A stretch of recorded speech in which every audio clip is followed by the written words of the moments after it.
Hello and welcome to section 27 of the Grand Tour of Northumberland. Today we're going to be looking at a medieval village and a secret standing stone circle, and we're going to be looking at a hill fort, a waterfall, and climbing Northumberland's second highest mountain. So join me for section 27 of the Grand Tour of Northumberland. Digging through a closet, walled cities, past lives and boxes. Music absorbed till it seeped from my skin. Can't stand to hear it. Means more to me than photographs.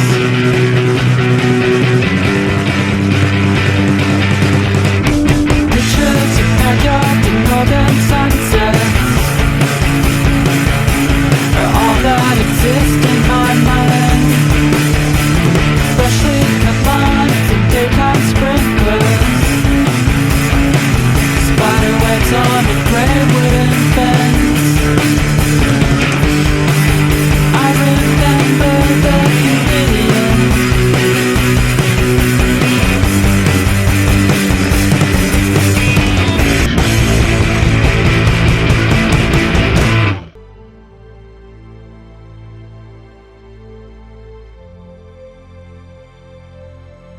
So I'm starting at Hartside again, which is where we left off last time, and this is actually the third time for trying to do this walk.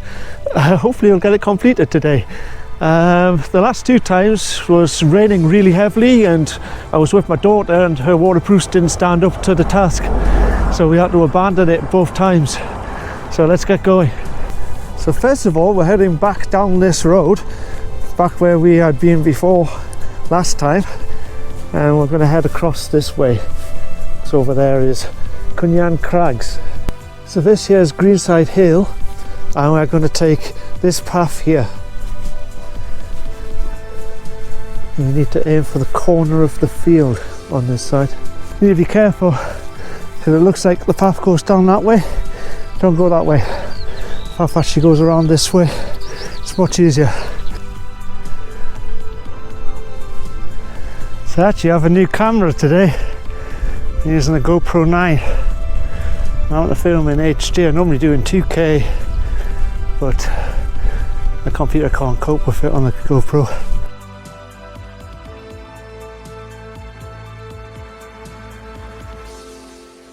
So here we've got the start of the medieval village.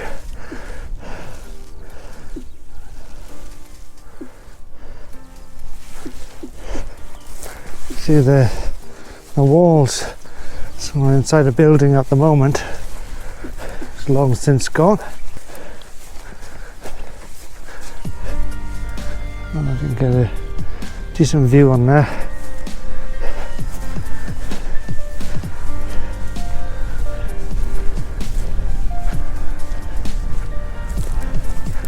Some more buildings over there.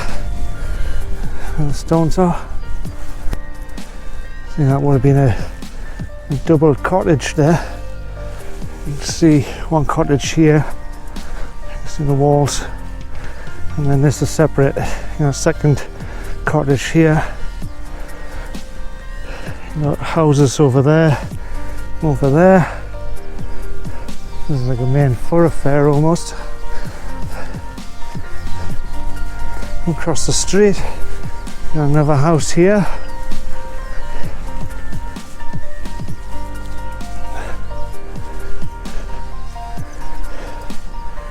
Sure, you're going to pick that up on the camera, but there's like the walls. And if this was two separate houses or one big house.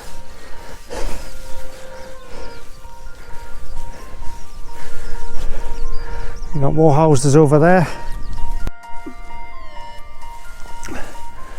On the 1866 map, this is known as Old Walls, this place. Today it's known as Hartside Medieval Village.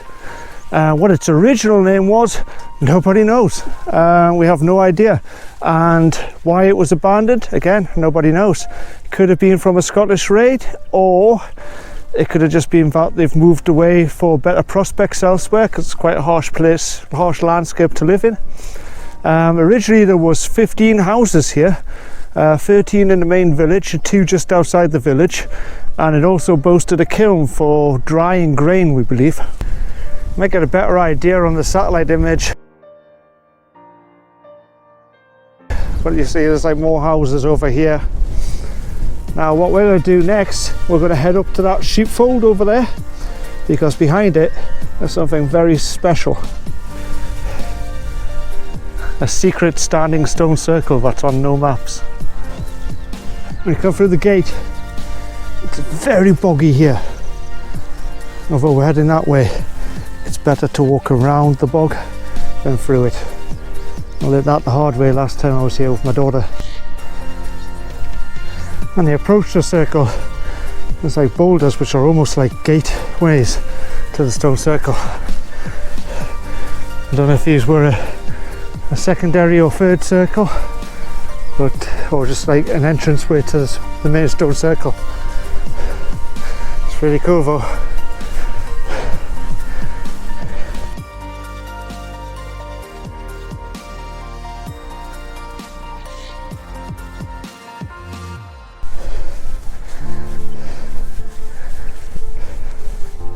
It's lovely to hear the sound of curlews again. Quite windy, the wind's quite cold unfortunately.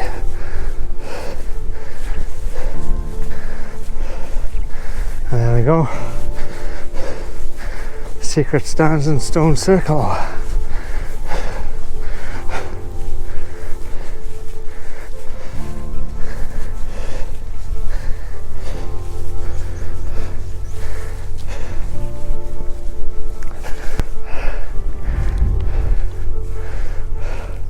And unusual for standstone circles, it's got an altar stone in the middle, so standing on now.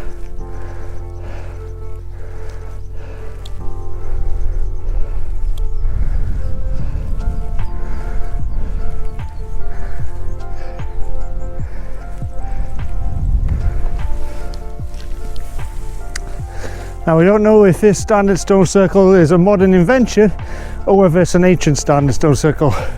It is, however, on the 1866 map. It is not on any other maps after 1866. So if it's a modern invention, I don't know. I can't see the Victorians or the early Georgians creating a stone circle for a laugh like. So who knows. I like to think that it's a real one, even if it isn't. I have no idea if it is or not. But yeah, it's a secret stone circle. What more do you want?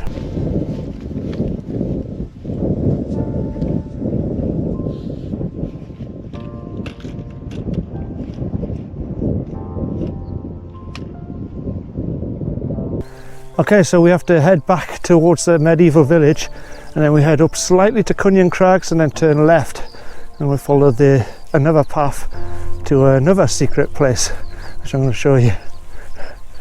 So we're kind of almost, there's like a fence there, we're almost following that kind of fence line, but slightly to the left. But in order to get there, we have to go back to that gate and then back up again. It was quite amusing. Last time we were here, me and my daughter, it was actually chucking it down with rain, but it was like just before lockdown, and we were trying to get this walk done before lockdown came down, and there was like loads of people out hiking, doing Dunmore Hill, going up Cunyon Crags, and they all came to the medieval village. They all had a look around the medieval village, and ooh yeah, wow, and none of them knew that this stone circle was here. They all just walked up the hill without any notice whatsoever. But me and my daughter were heading this way, and they were like looking, oh, where are they going? So yeah, we're following this tractor track around this bog. You don't want to walk through the bog, trust me.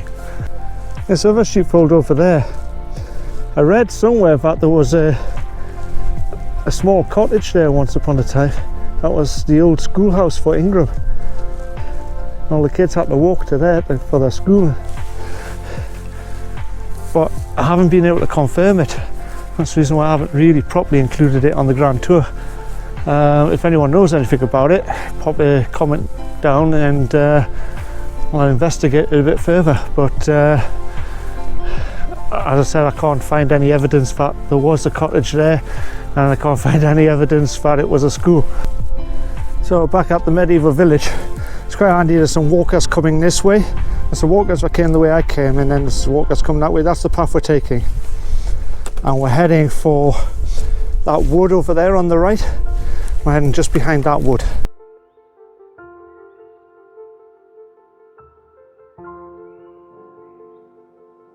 I come through the gate, just follow the fence line up. There's another little gate over there.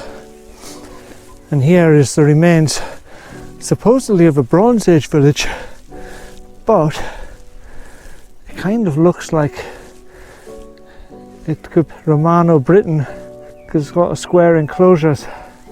That's not to say that there wasn't round huts as well within the square enclosures. It's very impressive. A lot of people know about the medieval village, but they don't really know about this village. You can clearly see it. The walls are quite big.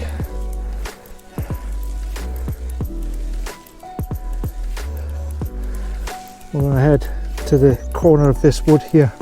The path would take you down that way, but we're staying high. Yes, just clearly see the mount here. It's quite high actually. See if we can get some comparison with me behind it. I'm not sure you're going to get that or not, but it's about the height of my shoulders.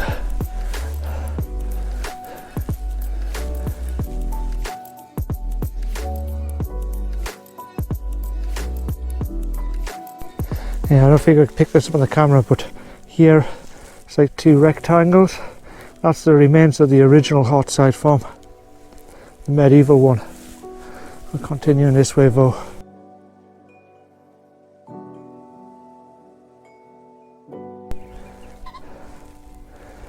This looks like the remains of an Iron Age settlement. You see double stone wall there going all the way around in a ring, and in the middle you got circular huts. Which are really impressive.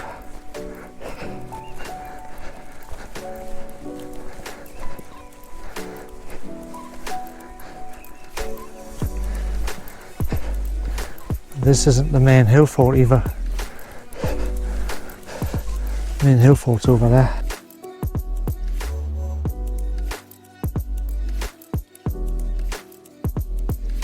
So here's the entrance to the main Hillfort.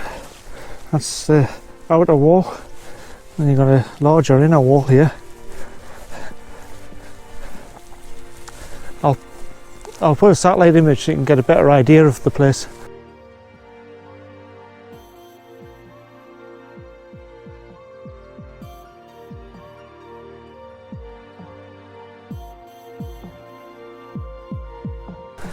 It's quite a large site.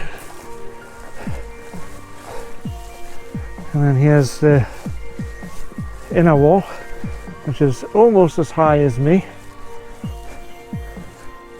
Don't know if that's going to pick up or not. But that wall there is almost as high as me, in parts it is high as me. And then inside, not lots of round huts, but there's a really good, well preserved one over here,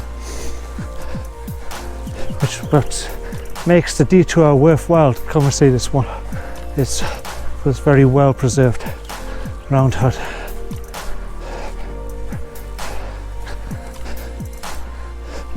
This one here, you can clearly see the stone walls of the original structure.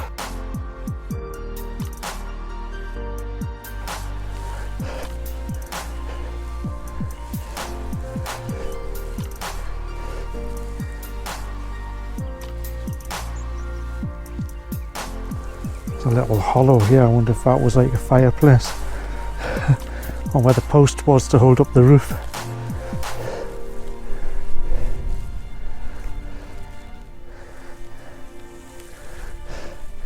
That's pretty cool, isn't it?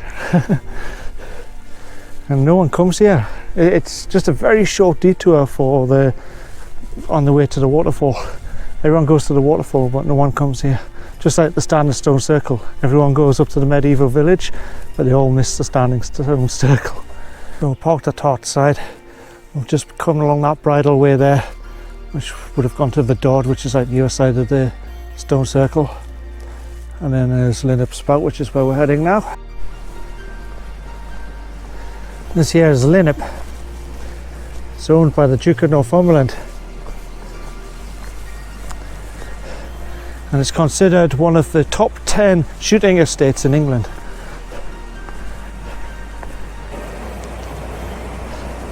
It's a very picturesque place.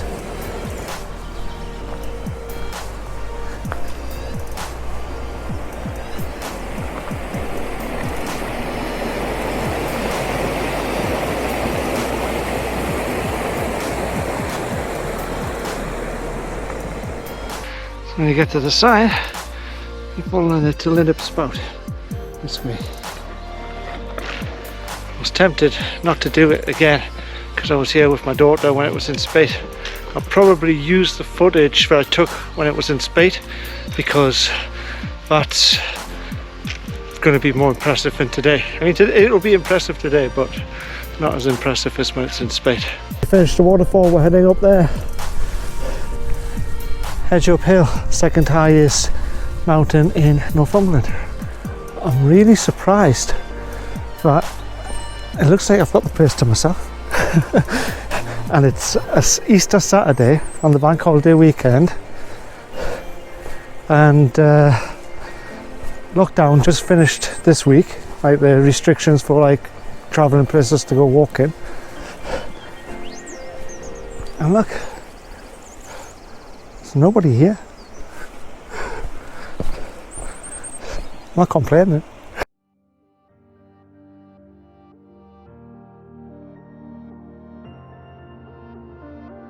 Linip Spout, everybody.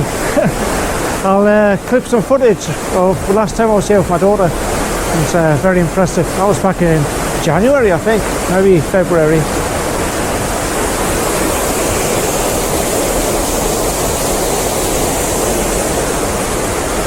But impressive all year round.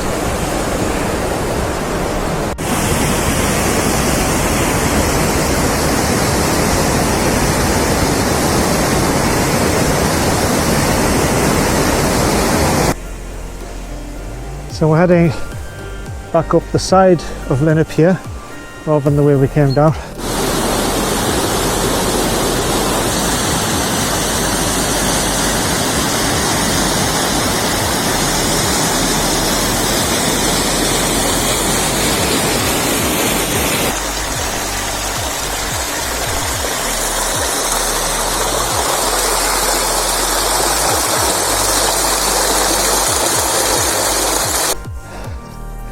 There's a sign to Hedge Up Hill.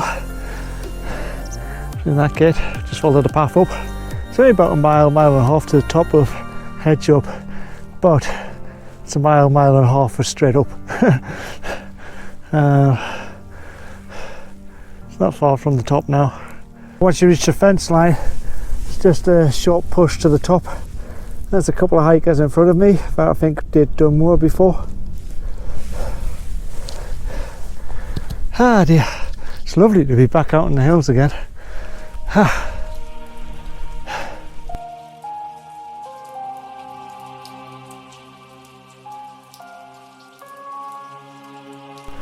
There's the top. You get across the fence now. It used to be a stile, but there's a fence in front of it.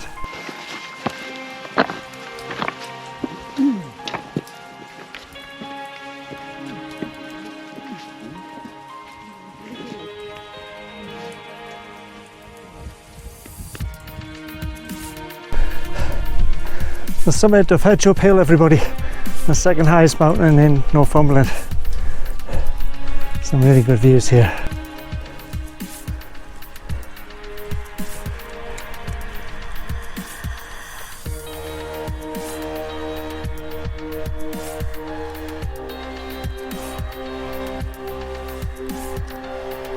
Still a little bit of snow on the tube here.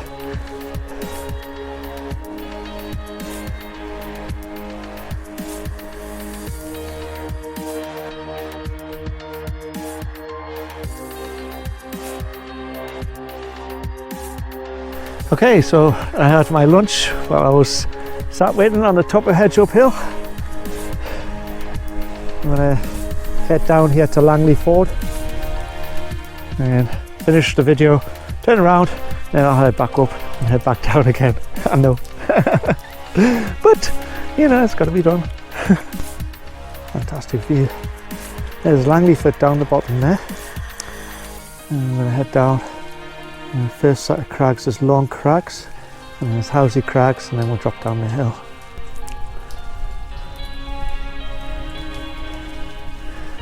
A bit of warning, hedge up from this side is very steep, so careful as you go down. Obviously you won't be going back up if you're doing the Grand Tour, because there'll be a car waiting for you at the bottom to take you back. But because Neil's not doing it, obviously you have to walk back up there as well, so I'm not particularly relishing. Ah dear, that's steep coming down there. So that's me at the bottom of Hedge Up, and I just got to cross this plateau to Long Crags. So there's Long Crag. Oh dear, it's quite tiring that actually. I forgot it's very boggy. I was looking back at Hedge Up I've just been. There's Dunmore Hill, and on the left there's Cunyan Crags. Let's get up the top of Long Crags. Ah, what a magnificent day it's turned out to be. I'm shattered though. I'm not looking forward to going back. It's a beast of a hill from this side.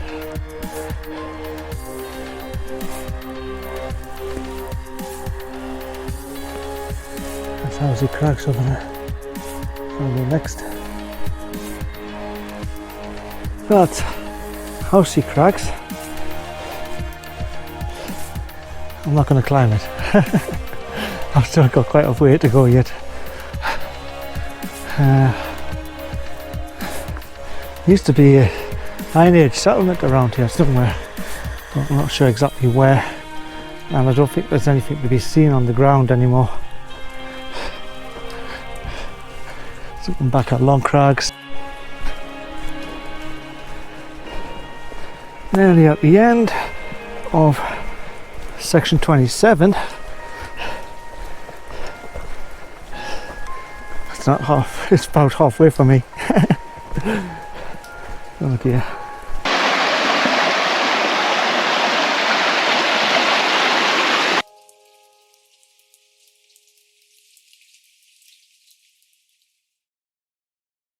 It's quite busy here.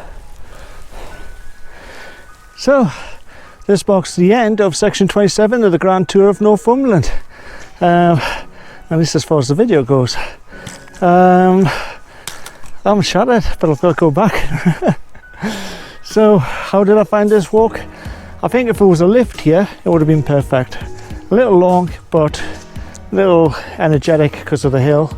But it would have been just right, you know.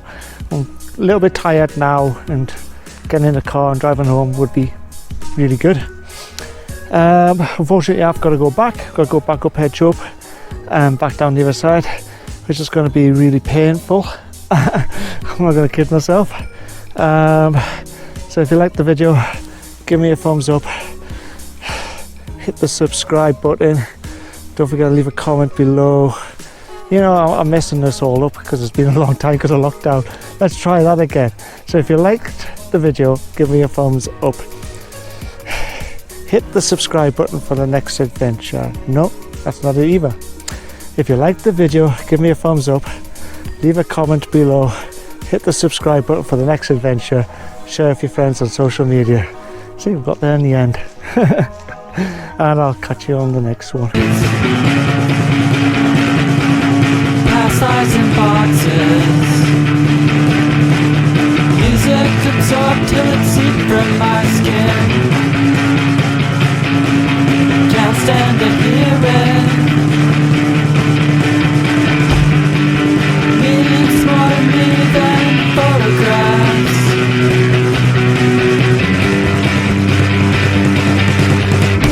Pictures of